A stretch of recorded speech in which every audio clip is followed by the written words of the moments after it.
సుమన్ టీవీలో మీ business promotions కోసం ఈ కింది నెంబర్ను సంప్రదించగలరు.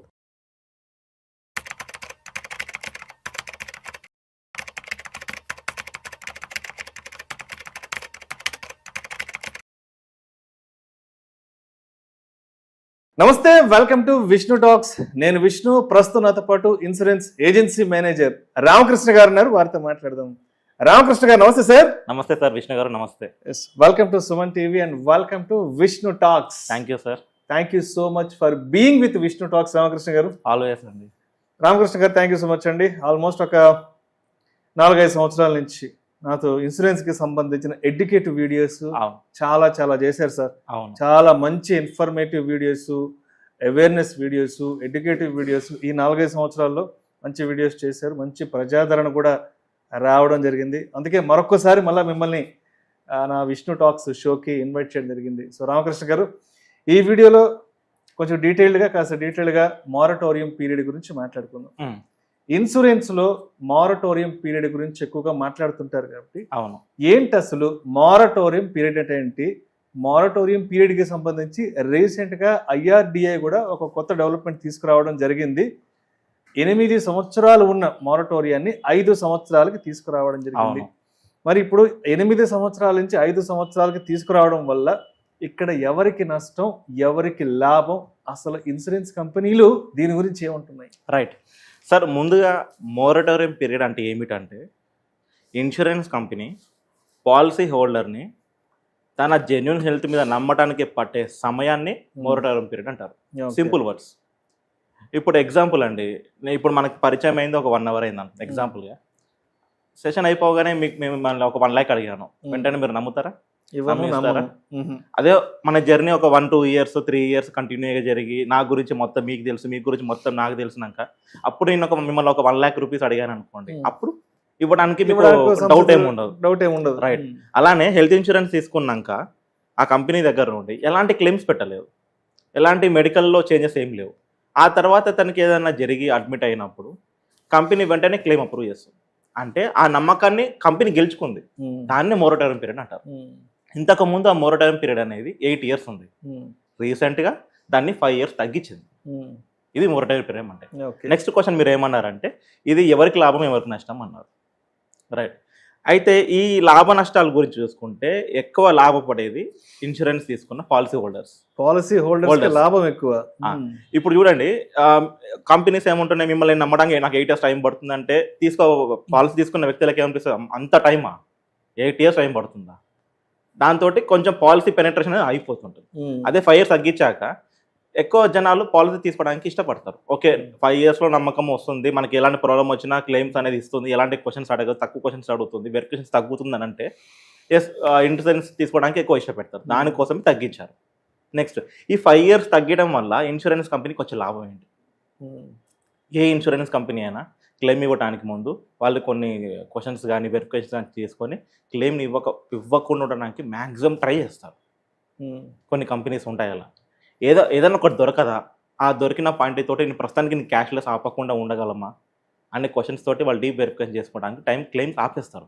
ఈ 5 years తగ్గినాక వాళ్ళకి తగ్గిపోతుంది. సో కంపెనీస్ ఏమంటున్నాయంటే, మేము దానికి ఒప్పుకుంటాం, కానీ దానికి మాకు కూడా కొంచెం వెసులుబాట్లు కావాలి అని ఇన్సూరెన్స్ కంపెనీస్ IRDA దగ్గర మొరబెట్టుకున్నాయి. ఏంటి, నేను ఇన్సూరెన్స్ కంపెనీ ఇచ్చక ముందు నేను వాళ్ళని ఫుల్ బాడీ చెకప్ నేను చేయించుకుంటాను. ఆబ్వియస్లీ అది ఉన్నది. తర్వాత ఈచ్ అండ్ ఎవ్రీ హాస్పిటలైజేషన్కి మాకు యాక్సెస్ కావాలి. ఒక అతనికి ఆఫీస్ ఇన్సూరెన్స్ ఉంది, అతనికి నార్మల్ ఇన్సూరెన్స్ తీసుకున్నారు బయట, అది క్లెయిమ్ పెట్టుకున్నారు, ఆ డిస్క్లోజర్ ఇందులో మెన్షన్ చేయలేదు. అప్పుడు ఏం చేస్తారంటే అన్ని ఇన్సూరెన్స్ కంపెనీస్కి ఇండియాలో ఉన్న ప్రతి హాస్పిటల్కి ఒక యాక్సెస్ తీసుకున్నారు. ఆధార్ నెంబరా, పూర్తి పేరా, మొబైల్ నెంబరా, ఈ నెంబర్ తోటి, ఈ పేరుతోటి, ఆధార్ కార్డ్ నెంబర్ తోటి, ఎంట్రీ తోటి హాస్పిటల్ వాళ్ళు ఇన్సూరెన్స్ కంపెనీకి డేటా ఇస్తారని వాళ్ళు కూడా ఒప్పుకున్నారు. దీంతో ఏమవుతుంది, ఆ పేషెంట్ మెడికల్ హిస్టరీ అనేది పిన్ టు పిన్ ఇన్సూరెన్స్ కంపెనీకి తెలుస్తుంది. ఇతను చెప్పకపోయినా బ్యాక్గ్రౌండ్లో తెలుస్తుంది. దాంతో ఇతను అబద్ధం చెప్పిండా నిజం చెప్పిండా తెలిసిపోతుంది. దాన్ని బట్టి క్లెయిమ్ అనేది బేస్ అయి ఉంటుంది. దీనివల్ల ఇన్సూరెన్స్ కంపెనీస్ ఫ్రాడ్ చేయకుండా ఫ్రాడ్స్ అనేది ఆగిపోతుంటాయి. నెక్స్ట్ పాయింట్, హాస్పిటల్సే కాకుండా ఇండియాలో ఉన్న అన్ని డయాగ్నోస్టిక్ సెంటర్స్కి కూడా ఈ యాక్సెస్ అనేది మాకు కావాలని చెప్పేసి రిక్వెస్ట్ పెట్టుకున్నాం. ఇది కూడా ఈ ట్రయల్లోనే ఉన్నది. ఈ డయాగ్నోస్టిక్ సెంటర్కి నుంచి వచ్చే ఇన్ఫర్మేషన్స్ అంటే మెడికల్ చేంజెస్ ఇన్ఫర్మేషన్స్ ఉండి ఏదైనా హార్ట్ ప్రాబ్లమ్ డయాగ్నోస్ ఇప్పుడు పాలసీ తీసుకొని 2 years ఆగి 3 years ఆగి క్లెయిమ్ పెట్టుకుంటారు కదా, అలాంటి ఛాన్సెస్ ఉన్నాయి. ఈ యాక్సెస్ కూడా డయాగ్నోస్టిక్ సెంటర్ నుంచి కూడా తీసుకుంటుంది. రైట్. పాన్, ఆధార్ ఎలా అయితే లింక్ అయ్యాయో ఆధార్ కార్డ్ హాస్పిటల్స్ కూడా లింక్ అవుతున్నాయి. ఇప్పుడు నేను డాక్టర్ దగ్గరికి ఓపీకి వెళ్ళినా ఇప్పుడు నేను ఆధార్ నెంబర్ తోటి రిజిస్టర్ అయ్యి దాంతో వెళ్ళాల్సి వస్తుంది. దీనివల్ల ఏంటిది, ఇన్సూరెన్స్ కంపెనీ క్లెయిమ్స్ అనేది స్మూత్ అండ్ ట్రాన్స్పరెంట్గా వస్తున్నాయి. ఇవన్నీ ఉన్నాయి కాబట్టి వాళ్ళు ఇన్సూరెన్స్ కంపెనీస్ 5 years నుంచి 5 yearsకి తగ్గించుకొని ఒప్పుకున్నారు. రైట్. ఇప్పుడు మారటోరియం పీరియడ్ అనేది అన్ని రకాల ఇన్సూరెన్స్ పాలసీస్ కి వర్తిస్తుందా లేదంటే కొన్నిటికి మాత్రమే ఉంటుందా? IRDA చెప్పింది అంటే అవి అన్ని ఇన్సూరెన్స్ కంపెనీకి అప్లికబుల్, ఖచ్చితంగా అప్లికబుల్ అవుతుంది 100%. ఒకవేళ ఇన్సూరెన్స్ కంపెనీ లేదు మేము ఇవ్వము అనే మారటోరియం పీరియడ్ ఉన్నా కూడా ఇవ్వము అంటే మన బ్యాక్గ్రౌండ్లో కంప్లైంట్ ఫైల్ చేసుకోవచ్చు, ఓంబుడ్స్మన్ కంప్లైంట్ ఫైల్ చేసుకొని మన న్యాయం పొందుకోవచ్చు. రైట్. ఇప్పుడు మారటోరియం పీరియడ్కి సంబంధించి రెగ్యులర్గా మార్కెట్లో ఎటువంటి ఫ్రాడ్స్ ఎక్కువ జరుగుతుంటాయి? మారటోరియం పీరియడ్కి సంబంధించి రిజెక్షన్స్ కానీ అప్రూవల్స్ కానీ అసలు ఎలా ఉంటాయి అసలు? రైట్, నేను చెప్తా చూడండి. ఇప్పుడు ఈ మారటోరియం పీరియడ్లో ఎవరికి వెసులుబాటు వస్తుందంటే మెయిన్లీ ఈ మొరటోరియం పీరియడ్ని మన ఇన్సూరెన్స్ కంపెనీ అప్లికేషన్ ప్రపోజల్ ఫామ్లో జరిగే మిస్టేక్స్ని కాపాడుకోవచ్చు, కానీ అబద్ధాలని కాపాడలేవు. ఉదాహరణకి నేను 2020లో పాలసీ తీసుకున్నా, క్లియర్. 2022లో నాకు బీపీ డయాగ్నోస్ అయింది. ఓకే. 2026లో హార్ట్ సర్జరీ జరిగింది. ఓకే. అంటే ఇక్కడ ఎన్ని ఇయర్స్ దాటిపోయింది సార్? దగ్గర 6 years. మొరటోరియం పీరియడ్ 5 years అయిపోయింది. రైట్. ఈ వ్యక్తి ఏం చేసిందంటే హాస్పిటల్లోకి నాకు 2021 నాడు బీపీ డయాగ్నోస్ అయిందని చెప్పేసి రికార్డు ఇచ్చారు. కానీ ఇన్సూరెన్స్ పాలసీ తీసుకుందేమో 2020లో తీసుకున్నారు. 2020లో తీసుకున్నారు. 2021లో health issue diagnose BP diagnose చెప్పాడు. ఓకే. డయాగ్నోస్ బీపీ అయింది. 2026లో హార్ట్ సర్జరీ చేశారు. 5 years దాటిపోయిందా? మొరటోరియం పీరియడ్ ఏముంది, అతను గెలుచుకున్నాడు కదా. రైట్. ఆ లెటర్లో ఏముందంటే సిన్స్ 2 years నాకు బీపీ సెన్సింగ్ ఉంది, అంటే బీపీ అనేది ఫీల్ అవుతున్నా, లైక్ ఎక్కువ హార్ట్ బీట్ అవ్వడం, తక్కువ హార్ట్ బీట్ అవ్వడం, కళ్ళు తిరగడం జరుగుతుంది. కానీ లెటర్లో ఏముంది 2021 డాక్టర్ ఏం రాశారు, since 2 years he's facing the problem. మీకు అర్థమవుతుందా? 2019లో నుంచి నాకు ఈ ప్రాబ్లం ఉందని చెప్పేసి 2021లో డాక్టర్తో రాయించుకున్నారు. అంటే అక్కడ మీనింగ్ ఏంది, నువ్వు 2020లో పాలసీ తీసుకున్నావు కానీ 2019 నుంచి నీకు ప్రాబ్లం ఉంది, 2021 నువ్వు డాక్టర్ని కన్సల్ట్, అంటే 2 years అతను డాక్టర్ని కన్సల్ట్ ఈ 2 years అతను డాక్టర్ని కన్సల్ట్ అవ్వకుండా మెడిసిన్ వాడకుండా క్యాజువల్గా ఉన్నావు. ఇప్పుడు కంపెనీ క్లెయిమ్ ఇస్తుందా? ఇవ్వదు కదా. కానీ ఇస్తుంది. ఎట్లా అంటే అతను కావాలని ఆపలేదు. ఒకవేళ కావాలని చెప్పకుండా ఉంటే అతను మెడిసిన్ వాడేవాడు కాదు. మెడిసిన్ వాడుతుంటే అతను అబద్ధం చెప్పాడు, కానీ మెడిసిన్ వాడట్లేదు, డాక్టర్ని కన్సల్ట్. అతను ఏమనుకున్నాడంటే ఇంట్లో గొడవల వల్ల, ఫైనాన్షియల్ ప్రాబ్లమ్స్ వల్ల నాకు కొంచెం సెన్సింగ్ వాడడం వల్ల ఇది దీని వల్లనే వచ్చింది అని అనుకున్నాడే, కానీ ఆ బీపీ వచ్చింది అని అనుకోలేదు.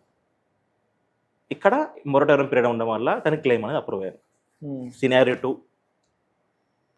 2020లో పాలసీ చేసుకుంటూ 2019లోనే బీపీ డయాగ్నోస్ అయింది, మెడికల్ చెకప్ రిపోర్టు ఉంది, మెడిసిన్స్ వాడుతున్నాడు, ప్రపోజల్లో మెన్షన్ చేయలేదు.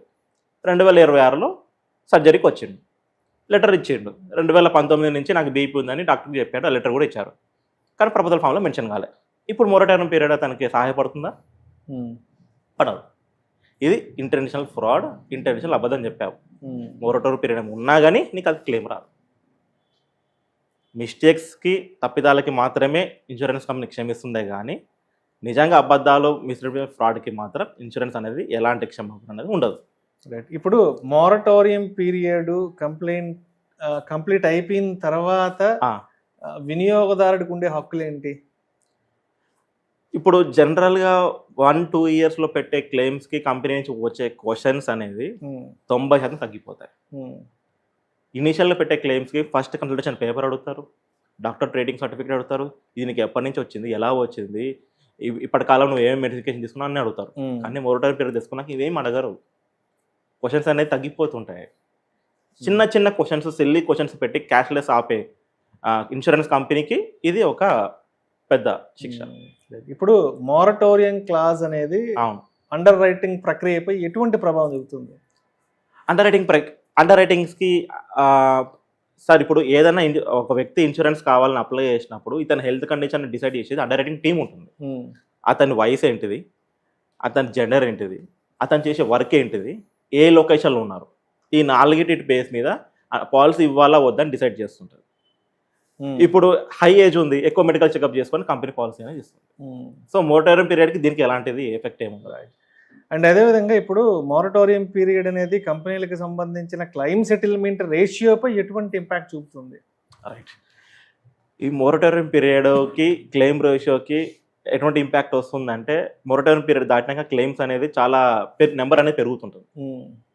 మోరటోరియం పీరియడ్ బిఫోర్ క్లెయిమ్స్ని ఎర్లీ క్లెయిమ్స్ అంటారు. ఈ ఎర్లీ క్లెయిమ్స్ అనే క్లెయిమ్ సెటిల్మెంట్ రేషన్ తగ్గుతుంది. అంటే ఎక్కువ క్లెయిమ్స్కి ఇన్సూరెన్స్ కంపెనీ ఆమోదించదు. ఈ మోరటోరియం పీరియడ్ తగ్గినాక ఇన్సూరెన్స్ కంపెనీస్ ఏం చేసినాయంటే, ఇన్సూరెన్స్ కంపెనీస్ బోర్డు IRDAకి ఏం చెప్పినాయంటే, ఈ లోపు వచ్చే క్లెయిమ్స్కి మాత్రం మేము డీప్ వెరిఫికేషన్ చేసుకుంటాము, మాకు పర్మిషన్ ఇవ్వండి అని IRDAకి చెప్పుకుంది. దానికి వాళ్ళు అంగీకరించారు. ఈ లోపు జరిగే క్లెయిమ్స్కి క్షుణ్ణంగా పరిశీలిస్తుంది. అదే మోరటోరియం పీరియడ్ దాటినాక చిన్న చిన్న మిస్టేక్స్కి ఏమున్నా సరే క్లెయిమ్స్ అనేది ఇస్తుంది. సో మోరటోరియం పీరియడ్ దాటినాక క్లెయిమ్స్ అనేది రేషియో పెరుగుతుంది, ఈ లోపు ఉన్న వాటి క్లెయిమ్ రేషియో తగ్గుతుంది. సో రామకృష్ణ గారు, అంటే మీరు ఎప్పటి నుంచి ఇన్సూరెన్స్ రంగంలో ఉన్నారు చెప్పండి? Since 8 years. 8 years నుంచి ఉన్నారు కదా. ఇప్పుడు మోరటోరియం పీరియడ్కి సంబంధించి ఏమైనా కోర్టు కేసులైన ఇష్యూస్, మీ క్లయింట్స్కి సంబంధించి ఏదైనా ఇబ్బంది పడ్డ సందర్భాలు, ఎస్పెషల్లీ ఫర్ మోరటోరియం పీరియడ్కి సంబంధించి మీ వరకు వచ్చిన ఫైల్స్ ఏమున్నాయి? ఉన్నాయి, రెండు ఉన్నాయి సార్. రెండు ఉన్నాయి. అది ఒకసారి చెప్పండి. రైట్. ఒక అతను ఏం చేశారంటే 2023లో 2023లో స్టార్ హెల్త్ ఇన్సూరెన్స్ నుండి టాటా ఏజ్ ఇన్సూరెన్స్ కంపెనీకి పేర్లు వదిలేండి, ఒక ఇన్సూరెన్స్ కంపెనీ నుండి ఒక ఇన్సూరెన్స్ కంపెనీకి పోర్ట్ అయ్యారు. సమ్ ఏ అనే నుంచి బి కంపెనీకి పోర్టబుల్ అయ్యాడు. ప్రీవియస్లీ అతను ఆల్మోస్ట్ 7 years నుంచి ఉన్నారు. 7 years నుంచి ఉన్నారు. సారీ 9 years నుంచి ఉన్నారు. Sorry, exactly 9 years. ఏలో ఫస్ట్ కంపెనీలో 9 years ఉన్నారు. ఏ అనే కంపెనీలో 9 years ఉన్నారు. బి అనే కంపెనీకి మారాడు. ప్రీమియం కట్టిన 2 monthsకే అతనికి మన తొంటి దగ్గర తొంటి భాగం డిస్ప్లేస్ అయ్యింది. ఇన్సూరెన్స్ కంపెనీ ఏం చేసింది చెప్పండి? క్లెయిమ్ ఇవ్వాలా ఇవ్వద్దా?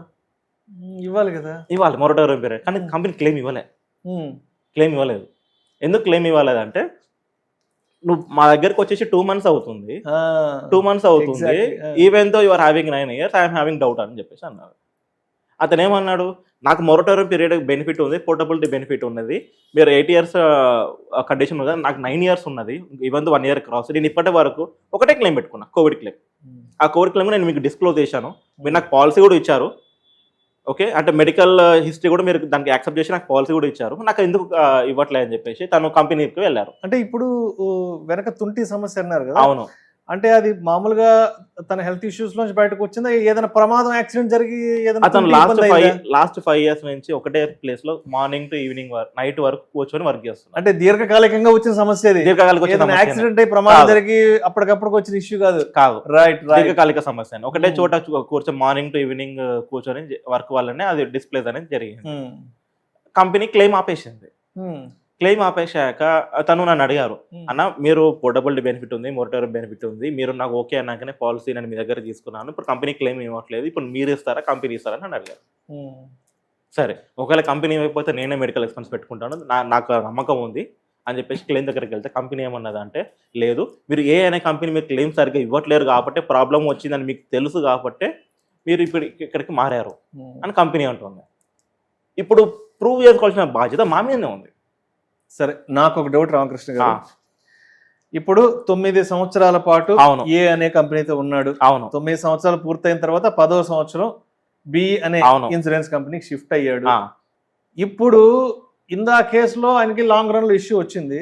సరే, ఏదైనా రోడ్ యాక్సిడెంట్ అయ్యి ఏదైనా బైక్ యాక్సిడెంట్ అయ్యి పడి అప్పుడు వస్తే అప్పుడు ఏంటి మోరటోరియం పీరియడ్ సంగతి? మోరటోరియం పీరియడ్ ఉన్నా లేకపోయినా day 1 నుంచి తన క్లెయిమ్ ఎలిజిబిలిటీ వస్తుంది.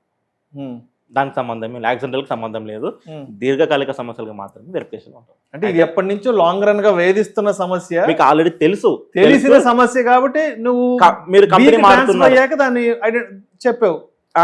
మీరు సమస్య ఉందని తెలుసు, అలా కంపెనీలో క్లెయిమ్ రావట్లేదు, మీరు మా కంపెనీకి వచ్చి క్లెయిమ్ చేసుకుంటున్నారు, ఈ పోర్టబిలిటీ బెనిఫిట్ మోరటోరియం బెనిఫిట్ ని మీరు దుర్వినియోగం చేసుకుంటున్నారు అని చెప్పేసి కంపెనీ వాదన. అంటే ఇప్పుడు ప్రమాదం అంటే అప్పటికప్పుడు జరిగేది కాబట్టి దానికి ఎవరైనా చేయలేరు అవును. కాబట్టి ఆబ్వియస్ గా అది ఇస్తుంది. ఇన్సూరెన్స్ కంపెనీ ఒప్పుకోవాలి, అవును. దానికి సంబంధించిన క్లెయిమ్ ఇవ్వాలి. అవును. బట్ ఇది లాంగ్ రన్ ఇష్యూ, దీర్ఘకాలిక సమస్య కాబట్టి అవును. ఇది తప్పనిసరిగా అయితే- వినియోగదారుడు రివీల్ చేయాలి కదా. అయితే అదృష్టవశాత్తు క్లయింట్ జెన్యునే, ఎందుకంటే నేను పర్సనల్గా విజిట్ అయ్యాను, నాకు తెలుసు జెన్యునే అని.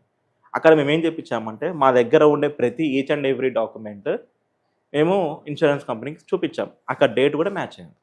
క్లెయిమ్కి ముందు లాస్ట్ 10 days అంత మీరు నేను ఇంకోటి కూడా ఏం చెప్పామంటే అతను వచ్చి చిన్న ప్రాబ్లం వచ్చినా he will go to Yashoda Malakpet hospital, అన్నీ ఉన్నాయి, రికార్డ్స్ అన్నీ ఉన్నాయి. నేను మా కంపెనీ ఒకటే అడిగింది, మీరు స్ట్రాంగ్ ఎవిడెన్స్ మీ దగ్గర ఏమైనా ఉంటే క్లెయిమ్ ఆపండి, వితౌట్ ఎనీ ఎవిడెన్స్ మాత్రం క్లెయిమ్ ఆపకండి అని చెప్పాము. కంపెనీ రివ్యూ చేసింది, ఆయన క్లెయిమ్ రిజెక్ట్ చేశారు. మళ్ళీ ఇద్దరం వెళ్ళాము, చూపించాము, మెడికల్ డాక్యుమెంట్స్ అన్నీ ఇచ్చాము, మీరు అన్నీ వెరిఫికేషన్ చేసుకోండి అని చెప్పాము. Second time company claim approve చేశాం. Right sir, right sir. ఇప్పుడు కంపెనీ ఇంటెన్షన్ కరెక్టే, మీరు కావాలనే వచ్చారు అని చెప్పేసి ఇంటెన్షన్ కరెక్టే, కానీ నా దగ్గర ఎవిడెన్స్ ఉంది కాబట్టి నేను ప్రూవ్ చేసుకున్నాను. ఇదే ఎవిడెన్స్ కంపెనీ దగ్గర ఉండేసి డేట్ అనేది ప్రపోజల్ పోర్టబిలిటీ కన్నా ముందే డేట్ ఉందనుకోండి, క్లెయిమ్ రిజెక్టే. ఇందాక చెప్పాను కదా, మోటోరియం పీరియడ్ అనేది మిస్టేక్స్కి మాత్రం క్షమిస్తుంది, కానీ కావాలని అబద్ధాలు చేస్తే మాత్రం క్షమించదు. ఇక్కడ ఏంటిది న్యాయం ఉంది కాబట్టి తను గెలిచాడు, లేకపోతే ఓడిపోయేవాడు. Right sir, right sir. Thank you sir, thank you so much Ramakrishna garu. Thank you sir. Moratorium పీరియడ్కి సంబంధించినటువంటి IRD నుంచి లేటెస్ట్గా వచ్చిన అప్డేట్స్ ఏంటి, ఈ కొత్తగా వచ్చిన డెవలప్మెంట్స్ వల్ల ఇన్సూరెన్స్ కంపెనీలకు ఉన్న లాభ నష్టాలు ఏంటి, వినియోగదారులకు ఉన్న లాభ నష్టాలు ఏంటి, అదేవిధంగా ఇన్సూరెన్స్ తీసుకున్న తర్వాత మారటోరియం పీరియడ్కి సంబంధించి ఎటువంటి అంశాలను తప్పనిసరిగా వినియోగదారుడు తెలుసుకోవాలి అన్న ఇటువంటి అన్ని రకాల అంశాల గురించి చాలా చాలా చక్కగా మన సుమన్ టీవీ ప్రేక్షకులకు విష్ణు టాక్స్ ద్వారా షేర్ చేసుకున్నారు. సమయం మించిపోతుంది, ఎందుకంటే ఇంతకంటే ఇంకా ఎక్కువ విషయాలు మాట్లాడితే ఎక్కువ టైం పడుతుంది. బట్ అన్ని విషయాలు మాట్లాడుకున్నా కూడా ఆడియన్స్ కన్ఫ్యూజ్ అవుతారు కాబట్టి మనం కొంత క్రిస్పీగా వరకే మాట్లాడుకున్నాం sir. Thank you so much sir. Thank you అండి.